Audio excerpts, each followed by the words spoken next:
friends, Krista here. Thanks for stopping by Books and Jams. Today we're going to talk about all the books that I read in the month of September, except we're not going to talk about all the books because I did do a mid-month wrap up halfway through the month where I talked about these 9 books. So I'm just going to go over these very quickly and then we'll dive into the 7 that I finished in the second half of the month.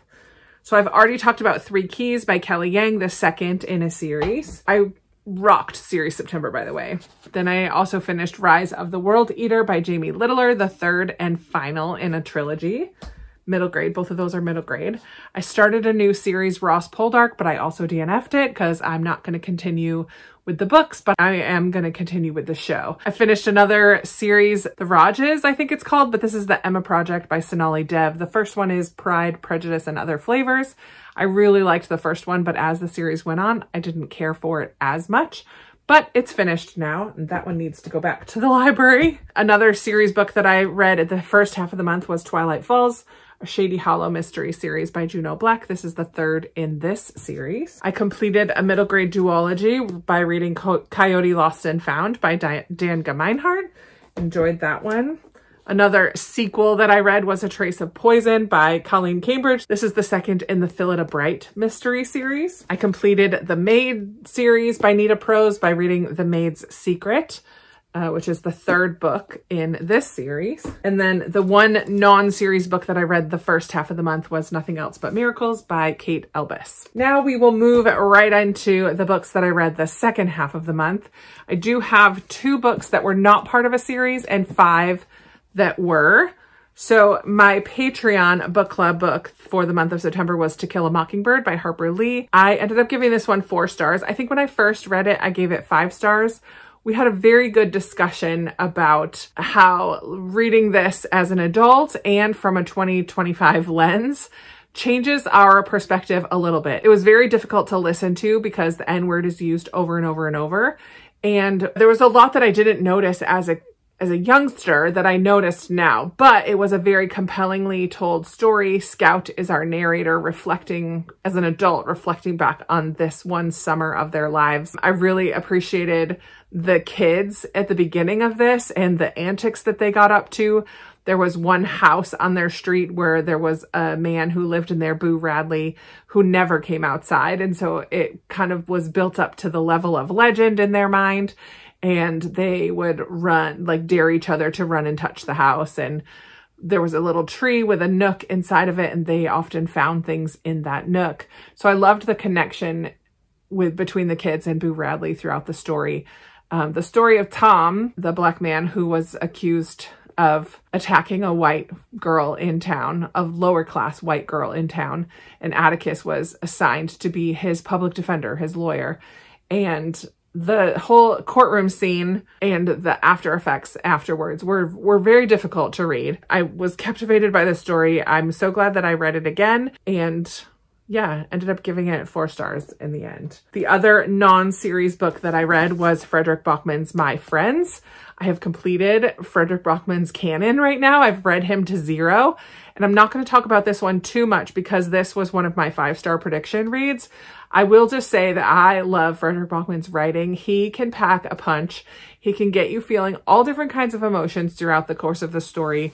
In this one, we follow a girl named Louisa who has a very strong connection to this painting of a sea with a dock with a couple kids on the dock. She gets connected with the artist and some of the people who are in the painting and learns of their backstory, learns of what went on when they were this summer of their 14th year, which is when the painting was created. Lots of trauma in this book, lots of trigger warnings. It was very heavy. It was a very heavy read, and I will stop talking about it there, but I am so glad to have read Frederick Bachman to 0, and stay tuned towards the end of the year when I do the final wrap up for my 5-star prediction books that I set couple months ago or a couple weeks ago or like last week. Okay, the rest of these are all series books. We completed A Sky Beyond the Storm by Sabata here. Sarah from Sarah's Nightstand and I did a read along of this, which we started in June, July, August, and September. And we completed it by reading Sky Beyond the Storm. We are going to continue into October with Air, which is the first in the next set of books that takes place in this same world, but 20 or 25 years later. In this book, we continue to follow Helene and Laia and Elias, who we've been with for the rest of the series. And this one is action-packed. Holy moly, you do not stop from the beginning to the end. But I just really love how Sabaa Tahir gives so many characters an arc throughout this story. The villain gets an arc, the magical element gets an arc, the three main characters get an arc, and I felt like it was a very satisfying end to this series. It was a very satisfying end to this series. So really, really glad that I read that one and completed that series. All four of the rest are sequels. They're book 2 in this series that they're in. One of them was on my TBR for the month, The Belle of Belgrave Square. This is going to fulfill my blue toned book cover for series September bingo board, which I do need to take a look at and see if I've completed. I don't know yet. Belle of Belgrave Square was fun. In this one, our main character is Julia, a friend of the girl from the first book in this series, which the first one in this series is called The Siren of Sussex. And the main character of this one is besties. There's like a group of 4 girls that are very close. And so I think each girl is going to get their own book. So in this one, we follow Julia, who is the daughter of very ailing parents, and they kind of keep her on a tight leash. They keep her at home. She's constantly told, too bad you weren't a boy, and pressured to be the main caretaker for her parents. Is not allowed to do a lot of things. She's in her 3rd season, though, and determined to make a match. She has a very hefty dowry. And then enter Captain Jasper Blunt, who is a military hero for some wars that he was in, but he has a lot of rumors surrounding him, and he's in desperate need of a woman with a good dowry to help fix up his home, his estate. And so Julia and Jasper interact, and this is their love story. I really enjoyed it. It was fun. It was not mind-blowing in any way. It's not going to become a new favorite, but it was a delightful story. Another delightful mystery that I read was The Late Mrs. Willoughby by Claudia Gray. I really like this series very much. I've read 2 of them now. The first one is The Death of Mr. Wickham, and then this is The Late Mrs. Willoughby. In this world that Claudia Gray has created, all of the Jane Austen characters know each other and interact with each other. And it's past the time of when the novels were written. So in this one, we follow Jonathan Darcy and Juliet Tilney, who is from, her parents are from Northanger Abbey. Jonathan Darcy is obviously from Pride and Prejudice. They are again brought together at this like a house party kind of a thing. And Mrs. Willoughby is poisoned while there, and Jonathan and Juliet are determined to help solve the crime as they did in the first book. So they bring in somebody else to help them, and we get to meet some of the other characters from the books as well as some other people. And it just was a really delightful mystery. I really love the characters of Jonathan and Juliet. They do have a teensy touch of romance blossoming. It doesn't take place in this one, but you can see that that's the direction we're going, and I'm so here for it. So The Late Mrs. Willoughby by Claudia Gray was a fantastic read. Another sequel that I read was How to Get Away with Myrtle. This is Middle Grade by Elizabeth C. Bunce. In this one, Myrtle Hardcastle is kind of being sent away on a train to take a break after being very involved in the murder from book 1. Well, while she's on the train, there's another murder that happens, and she is, of course, getting involved as much as she can. She's a very smart little girl, very interested in chemistry, and that plays a part in her being able to help solve the situation. Her caregiver or the nanny or whoever it is that's with her, I can't remember, is desperately trying to keep her away from the drama and from the investigation, but Myrtle just keeps getting involved. It just was it was a fun romp on a train this time for our sleuthing heroine, Myrtle Hardcastle. Fun middle grade series that I do plan on continuing for sure. And then probably my favorite read of the month was Mad Ship by Robin Hobb. This is book 2 in the Live Ship Traders.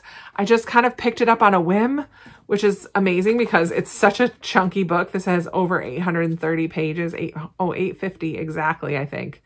850 pages exactly. Definitely progresses the story from the first one, Ship of Magic, and I'm very eager to dive into book 3. What I love, again, about this is the character development. Robin Hobb, she can write some characters. There's a few still in here who are morally gray. There's one character in here that I could not stand in book 1. She was a young girl and just needed a whooping. But in this book, as she's getting older, she still doesn't make decisions that I love, but I could see her starting to grow and starting to think about other people more than just herself, which is developmentally appropriate for 14, 15, 16. I don't know what she is in this one, but as she's getting older, she starts to care more and be intentional about the people around her. She is still very selfish, but I loved seeing her arc, as well as many of the other people in here as well that carry over from book 1. The sections in book 1 that I really didn't like were about these serpents that kind of had voices, and they were like interludes in between chapters in the first book. And we get to know a lot more about the serpents in this one, but I know that there's more coming.